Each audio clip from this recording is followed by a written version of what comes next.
Dear believer, have you ever stopped to consider why you believe what you believe? Have you ever thought about why you chose the religion you chose?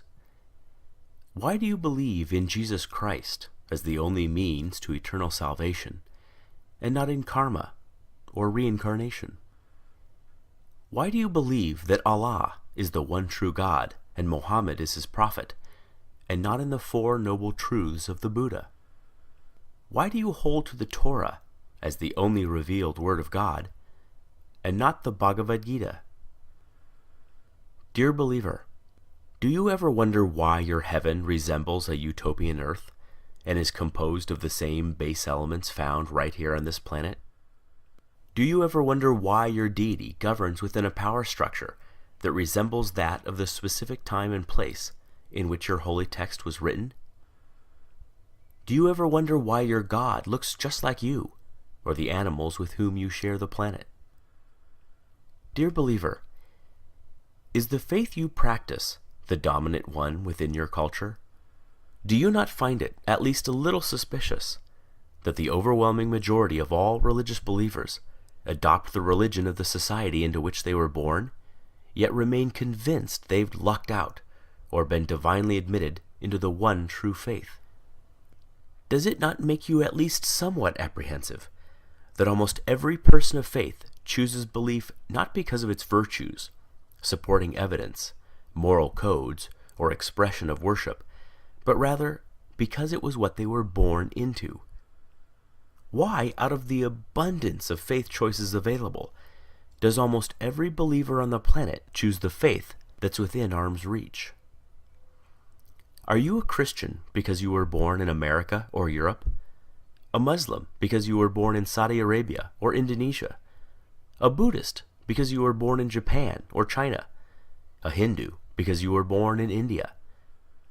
Can it be that faith is, in almost every case, just an accident of geography? Do you sincerely believe that had you been born in another country, you'd undoubtedly still be practicing the same faith you now embrace? Dear believer, is the faith you practice that of your parents and their parents before them?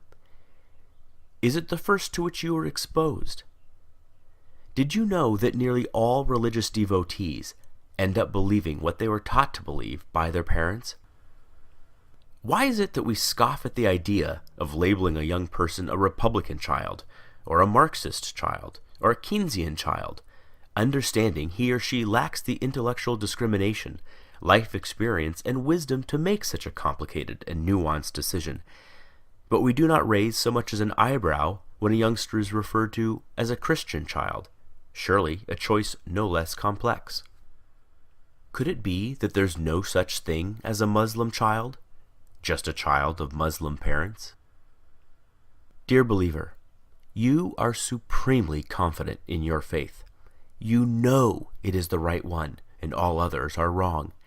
You are literally willing to bet your eternal soul on that very fact.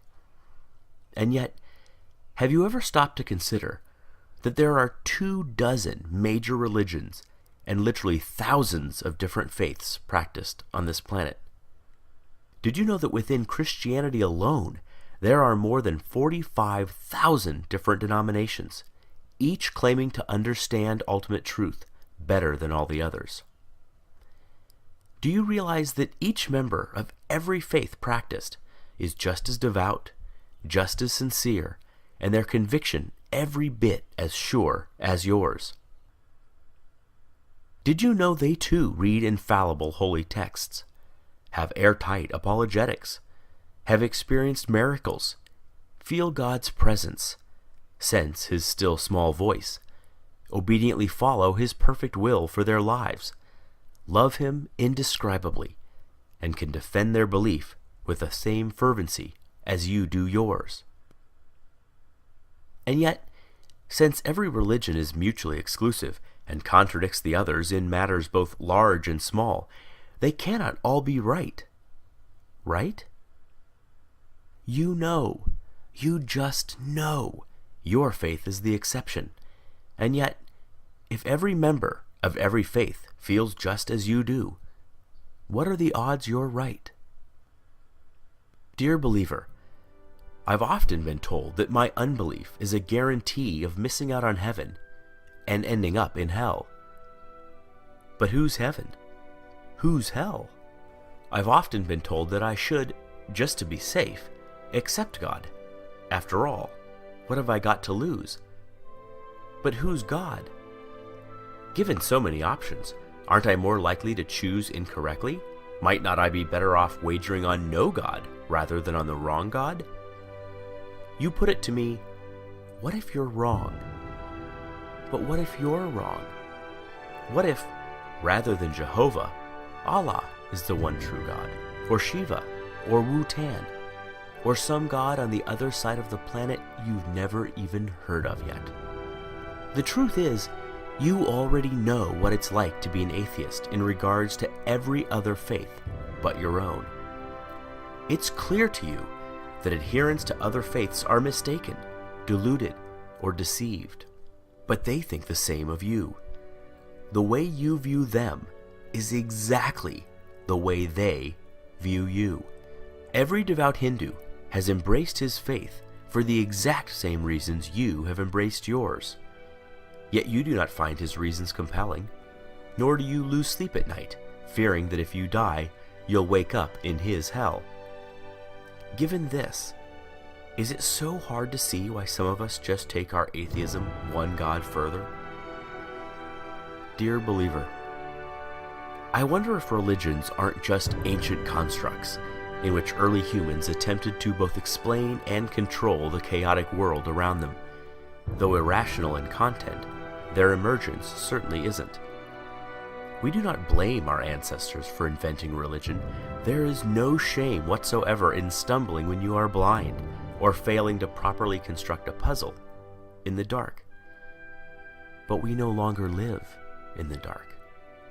Science is ablaze in our world and illuminates our way, dissipating shadows and exposing even the deepest of crevices.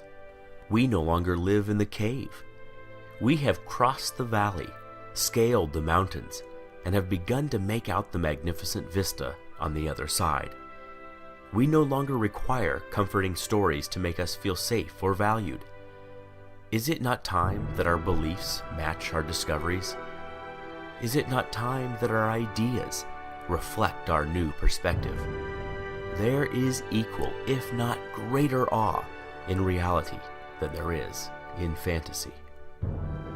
Perhaps it is time to stop telling ourselves that we are the reason the universe was made, that our culture is somehow better than other cultures, that our tribe was chosen over all other tribes. It is time to learn how the universe really is, even if that deflates our conceits, wounds our pride, humbles our point of view, and forces us to admit that we do not have all the answers. Believer, if you honestly value the truth above all things as you claim, as I truly know you do, you must confront these fundamental questions. Far better, Carl Sagan said, to embrace a hard truth than a reassuring fable.